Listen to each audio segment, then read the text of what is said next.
حضور سے عرض کی گئی حضور آئے کھانا تناول کر لیں۔ حضور نے دسترخوان پر تشریف فرما ہو کر کے حضور نے کپڑا اٹھایا تو حضور نے جب دیکھا کہ کھانا ہے تو حضور نے ایک روٹی لی اور چند بوٹیاں اٹھائیں اور ایک خادم کو بلا کر کے کہا جاؤ ہمارے گھر لے آؤ، میری بیٹی فاطمہ کتنے دنوں سے بھوکی ہے۔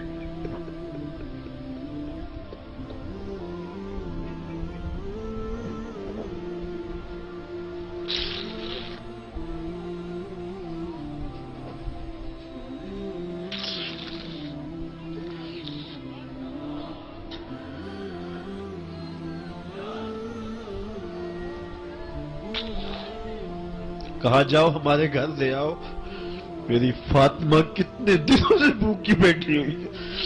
مال کے کونین ہیں گو پاس کچھ رکھتے نہیں، دو جہاں کی نعمتیں ہیں ان کے خالی ہاتھ میں۔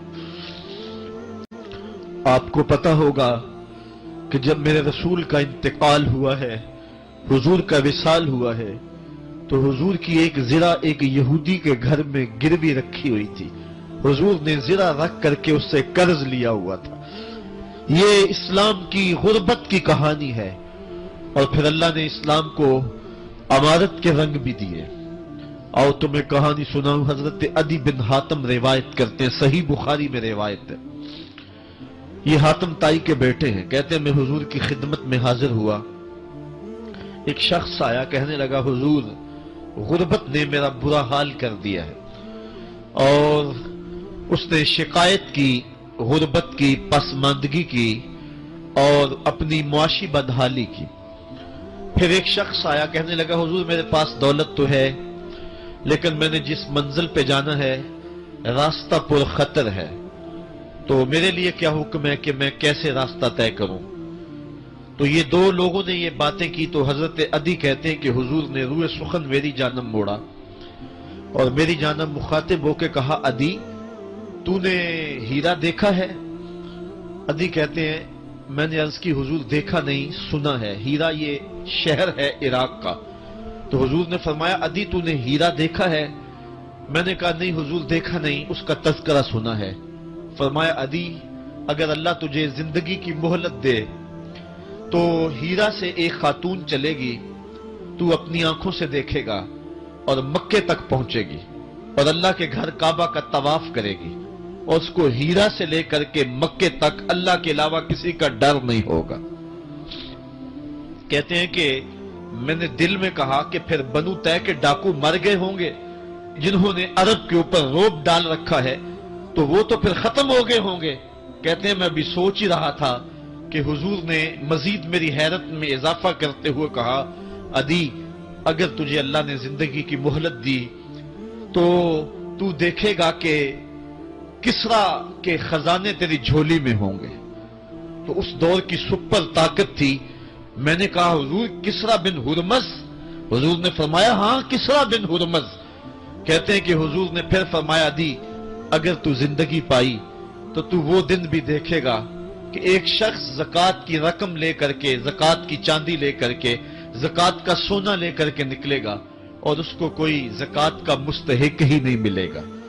حضرت عدی بن حاتم کہتے ہیں کہ پھر میں نے وہ منظر اپنی آنکھوں سے دیکھا کہ ہیرا سے خاتون چلی اور مکے تک پہنچی اور امن ایسا تھا کہ اس کو اللہ کے علاوہ کسی کا ڈر نہیں تھا۔ پھر وہ لمحے بھی میں نے دیکھے کہ کسرا بن ہرمز کے خزانے مسجد نبوی کے باہر پڑے ہوئے ہیں۔ تو کہتے ہیں تیسری چیز میں دیکھ نہ سکا اور میں نے لوگوں کو کہا کہ یہ میں تو نہیں دیکھ سکا، میری شاید زندگی وفا نہ کرے، اور اگر تمہاری زندگی وفا کرے تو تم دیکھنا میرے آقا نے جو فرمایا تھا دو باتیں تو پوری ہو گئی ہیں اور تیسری بات تم دیکھ لو گے۔ حضرت یحییٰ بن سعید فرماتے ہیں کہ حضرت عمر بن عبدالعزیز کا زمانہ تھا اور انہوں نے مجھے افریقہ کی جانب زکوٰۃ وصول کرنے کے لیے بھیجا۔ میں وہاں سے زکوٰۃ وصول کی اور پھر میں زکوٰۃ لینے والے مستحقین کو ڈھونڈنے لگا، تو کہتے مجھے کوئی مستحق نہ ملا۔ پھر میں غلام پکڑتا اور اس کے پیسے دے کے اس کو آزاد کرواتا چلا جاتا۔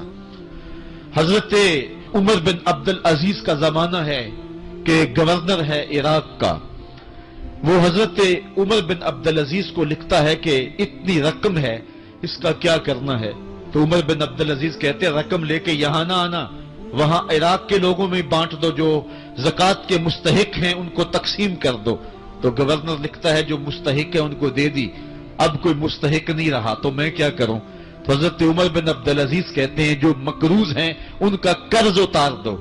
تو کہتے ہیں کہ ہاں قرض بھی میں نے اتار دیا ہے، رقم پھر بھی بچ رہی ہے، کیا کروں؟ تو حضرت عمر بن عبد العزیز نے پھر لکھا جو شخص شادی کرنا چاہتے ہیں ان کا حق مہر ادا کر دو۔ میں نے کہا کہ وہ بھی کر دیا ہے، رقم پھر بھی بچ گئی، اب کیا کروں؟